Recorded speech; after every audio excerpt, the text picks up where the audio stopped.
Labdien! Mani sauc Sanita. Es nāku no Balviem, bet jau 10 gadus dzīvoju Zviedrijā. Man ir 35 gadi un 2 dēli. Vecāko sauc Čadji, viņš ir 2,5 gadus vecs, un jaunākais ir Čester. Čester ir 7 nedēļas vecs bērns. Abi bērni ir dzimuši Zviedrijā, un es jums pastāstīšu, kā man gāja. Attiecīgi Zviedrijā un nevis Latvijā. Dzemdību priekšpēsneši, vai tādi bija, kādi tie bija, kad? Apmēram 2-3 dienas pirms dzemdībām iznāca gļotu korķis. Ar abiem bērniem tas tā notika. Pamanīt to noteikti var un sajaukt ar kādu citu korķi vai gļotām noteikti nevar. Tas ir diezgan liels daudzums gļotu, kas iznāk vienlaicīgi. Nekādi citi priekšpēsneši nebija. Nec vēders nokarājās vai nonāca zemāk, nec kādas kontrakcijas iepriekš. Nekas tāds nebija. Otrais jautājums par kontrakcijām. Kam tās ir līdzīgas, kā var saprast, ka ir īstās? Man liekas, ka ar pirmo bērnu ir grūtāk saprast, kad ir īstās, ņemot vērā to, ka tu nezini, kas tad tas ir. Un ar otro bērnu tu jau zini, kad ir kontrakcijas sākušās un kad ir tikai tādas nelielas sāpes pirms dzemdībām. Viennozīmīgi kontrakcijas palaist garām, liekas, nevar, jo tā sāpe ir sāpe, kas nepāriet, tā tikai vairojas un paliek intensīvāka. Trešais jautājums ir, kā tas bija sāpīgi salīdziniet ar kaut ko priekš tām meitenēm, kas nav dzemdējušas. Tātad turpinot šī kontrakciju tēmu. Mana pirmo bērnu pirmās sāpes parādījās vakarā naktī, kad es gāju jau gulēt. Tā sajūta bija tāda kā mēnešēžu sāpe. Tu sāk vilkt muguru, varbūt mazliet vēderu, bet tas nav tāds, kur tu nevari pārdzīvot. Un ar pirmo bērnu es nevarēju pagulēt, tāpēc aizgāju skatīties televizoru, jo man sāpes sākās naktī. Un tā es arī visu nakti smuki nosēdēju pie televizora uz krēsla, jo sāpes tā nedaudz, arvien vairāk un biežāk kļūst stiprākas. Tad, kad mans partneris pamodās no rīta, tad tās sāpes es biju atzīmējusi, cītīgi uz lapiņas. Jau bija apmēram divas sāpes 10 minūtēs, kas vēl nav īsti pietiekošs laiks, lai brauktu uz slimnīcu, protams. Un tās sāpes arī nebija tādas, kuras es kliedzu aiz sāpēm un nezināju, ko iesākt. Tā nebija. Bet tad, kad tev tiešām sāka dzemdību sāpes,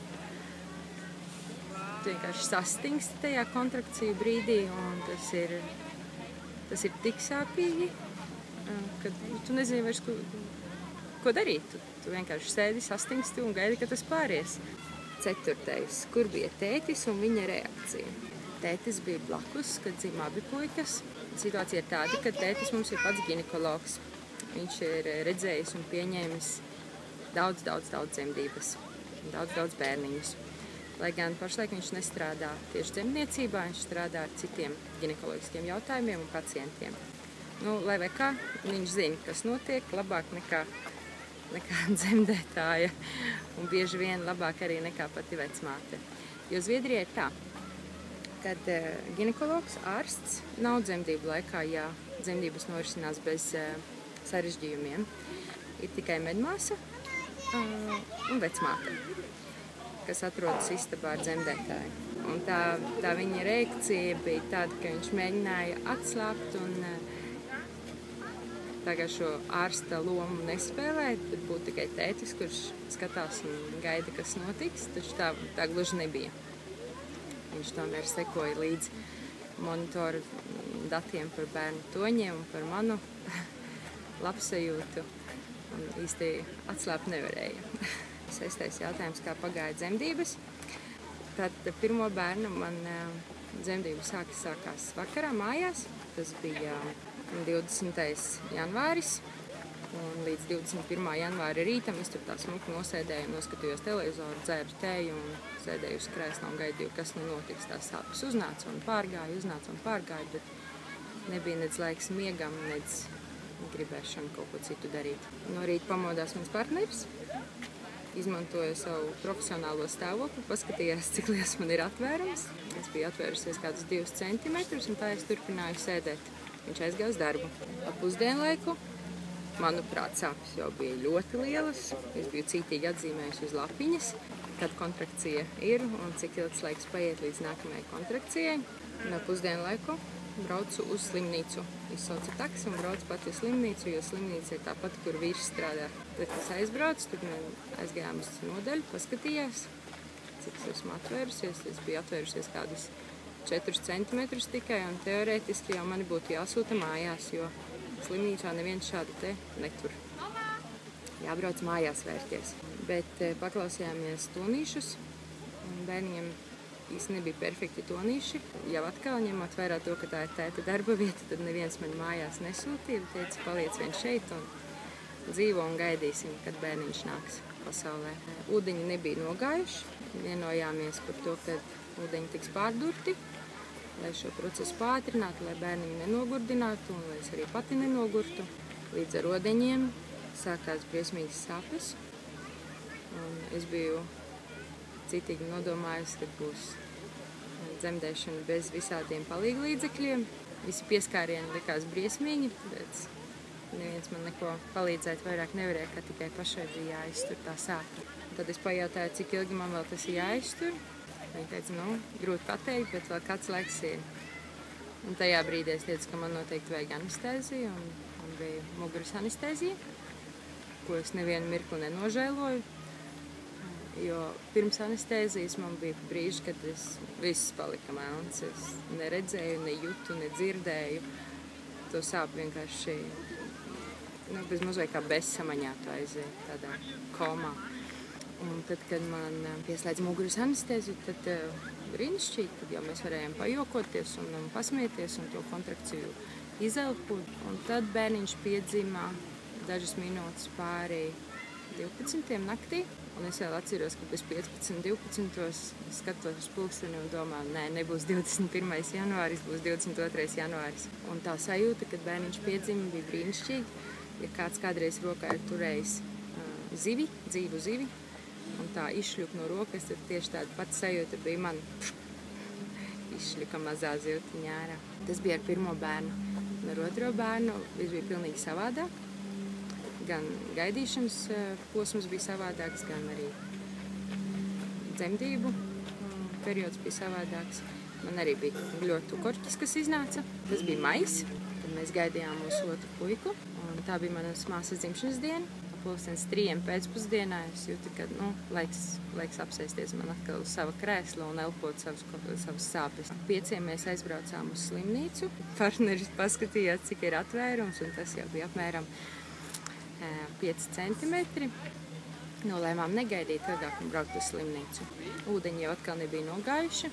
Ņemot vērā to, ka es tik labi nātri varos, ka tomēr gursim ūdeņus un gaidīsim bērniņu ienākam ātrāk. Es uzreiz paaicināju anesteziologu, teicu, ka man noteikti vajag muguras anestēziju. Es vienkārši negribēju vairs iet cauri tai sajūtai, kas man bija ar pirmo bērnu. Pēc ūdeņu pārduršanas jau gaidītās sāpes, ārprātīgās sāpes bija klāt.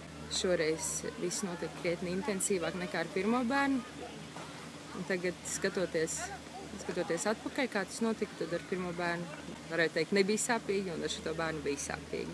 Es vēl jautāju, vai tiešām man ir muguras anestēzija. Visi teica, ka esot, teicu, ka nē, vajag vēl. Tas bija sāpīgi, krietni sāpīgāk. Un, protams, nāca visi vārdi šito vairāk nekad mūžā. Un noteikti pēdējais bērns, un dzemdēt es vairs nevēlos. Bet, kā jau es minēju, tas bija pulkstenis kādiem 6 pēcpusdienā, 6 vakarā.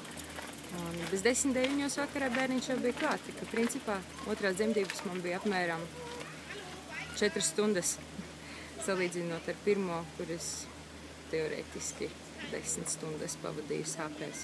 Pirmā satikšanās ar bērniņu. Kā jau es minēju, ar pirmo bērnu tā sajūta bija tāda, ka zivs izlec no rokām, tāda slidena un ātrā. Tāda pati sajūta bija man, kad piedzima Čadja. Ar otro bērnu tā sajūta nebija tāda, jo viņš nāca grūtāk. bērniņš bija daudz lielāks, man bija vairākas kontrakcijas pa vidu jāizelpo, nevis jāizspiež bērniņš, lai vienkārši netraumētu mani pašu. Līdz ar to arī tās emocijas bija savādākas. Ar pirmo bērnu tu nezini, kas būs un kā būs. Vienkārši tādā eiforijā un pārsteigumā. Ar otro bērnu tu jau zini apmēram, kas un kā būs, un tev tas pārsteiguma efekts vairs nav. Tas ir vienīgais lielais pārsteigums dzīvē, ko tu gaidi, jo tu nezini, kā tas bērniņš izskatīsies. Čaģi, vecākais puika, viņš nonākot uz manām krūtīm, uzreiz meklēja krūti, gribēja ēst. Viņš bija mierīgs, diezgan zinkārīgs. Otrais bērns Chester, viņš piedzima un viņš ilgi raudāja. Ilgi raudāja, es nezinu, man liekas, ka tas varbūt arī nebija ļoti ilgi, bet man tā sajūta bija, ka bērniņš ļoti ilgi raudāja. Un es viņu ņēmu uz krūtīm un es visu laiku teicu, neraudi dēliņ. Pašai liekas, ka es tam bērnam pāri nodarījusi, bet viņš jau tikai saka, ka viņš ir ieradies, paziņo par savu klātbūtni. Dzimumu augumu, svaru un kam līdzīgs. Čaģi piedzima 52 cm garš un 3 kg 650 gramus. Vidējs, normāls bērns. Un Chesters savukārt bija lielāks puika, viņš uzreiz bija 54 cm garš un 4 kg 150 gramus. Tur bija ko papūlēties, lai arī viss notika ātri, bet intensīvi. Abi puikas principā viņi ir ļoti atšķirīgi, kā viņi izskatās. Taču gaidot pirmo bērnu, man bija bilde galvā, ka es gaidīju bērniņu ar tumšiem, bieziem, skruļainiem matiem, tumšām acīm, jo tā izskatās mans partneris.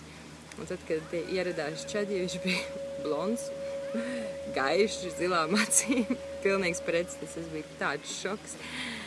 Un Chesters, otrais puika, es principā arī cerēju, ka viņš izskatīsies kā tētis, bet maz no tēta. Arī ir gaišas acis, pelēki zilas acis un matiņi ir latviešu brūnie, tā kā būs jāmēģina mums vēlreiz. Ne uz meitiņu, bet uz bērniņu, kurš izskatās kā tētis. Vai ir kāds stāsts no dzemdību nama? Kā jau es minēju, es dzemdēju abus bērnus Zviedrijā, un tur es nezinu īsti, kā ir Latvijā, bet es zinu, kā ir Zviedrijā, un Zviedrijā ir tā, ka tad, kad atnāc uz slimnīcu dzemdēt, un šeit mēs runājam par tradicionālu dzemdēšanu slimnīcā, tad tevi ievieto palātā, un tā palāta ir arī tur, kur tu dzemdē. Tā gulta, kur tu atpūties pirms dzemdēšanas un gaidi savu bērniņu, tā gulta ir arī, kur tu dzemdē. Tā kā šie stāsti par to Latvijā, kad iesim uz galdu, manī iedveša briesmīgas bailes. Un piedzimstot bērniņam, tā kā mamma ir jau atpūtusies, tad tiek atnesta uzkodas, kas parasti ir sula, ko padzerties tēja vai, ja pēkšņi gribās kafiju, un maizītes un zviedru karoks stāv blakus un puķis. Ņemot vērā to, ka mūsu ģimenē tiek piekopts vegāniskas dzīvesveids vai mēs neēdam dzīvnieku produktus, tad mums tika atnestas maizītes ar dārziņiem. Atkal ņemot vērā to, ka mans partneris ir francūzis, tad mēs bijām sev līdz paņēmuši šampanieti, gan ar pirmo bērnu, gan ar otro. Saskandinājām. Nevis ar sulu, bet ar šampanieti. Cik mamma tur iedzēra, pavisam maz, saslapināja lūpas. Tas prieks no šampanieša vairāk tētim. Varbūt ne jautrs stāsts no dzemdību nama, bet kā vēl viena lieta, par ko es domāju, pirms es dzemdēju bērnu. Meitenes var apkakāties, tā, ka viņas dzemdē. Un man tas bija tāda barjera, man likās, kā es tā, nesmuki sanāks cilvēki apkārt. Un mans vīrietis blakus, un es tur dzemdēju un kakāju. Man tas viss likās, nē, nav labi. Un par to es izstāstīju savam partnerim, un es teicu, ka man tas ir neērti, man tas sagādā neērtu sajūtu. Un viņš teica, ka, lai es nomierinoties, ka tas viss ir dabiski. Mēs zinām, ka, ja tev ir šī sajūta, ka tu kakāsi, tad bērniņš nāk, un bērniņš nāk labi, tā kā viņam jānāk. Un kad gal galā visas meitenes, vairāk vai mazāk, bet tomēr apkakājas. Tā kā ar to laikam mums visām tīrajām meitenēm, kas uzskata, ka kakāšana citu cilvēku klātbūtnē nav nekas pieklājīgs, tad mums ar to ir jāsamierinās. Pēdējais jautājums padomu grūtniecēm. Nav man īsti tā padomus, ko sniegt. Katrā mēs esam gudra un katra mēs zinām, kas kurai ir svarīgāks. Bet šis dzemdību stāstu sērija ir, man liekas, ļoti pozitīva ar to, ka tik daudz un dažādas meitenes var izstāstīt, kā gāja, un jau no tā tu saproti, ka var visādi iet, visādi būt un visādi pieņemt. Būs īpašas māju dzemdības, būs tradicionāli slimnīcā dzemdības, un tas viss ir tik dažādi, un pirms tam arī nav ko tur īsti uztraukties un ieciklēties, jo sievietes ķermenis ir radīts, lai dzemdētu. Katra to var viena mazliet ilgāk, otra mazliet ātrāk, cita intensīvāk, cita vieglāk, bet visas principā var piedzemdēt bērniņu. Ja nedodies, ir kādi sarežģījumi veselības. Un vajag vienkārši uzticēties ķermenim, neiespringt uz nostādīto dzimšanas datumu, jo tas reti piepildās, būs pirms vai pēc tam.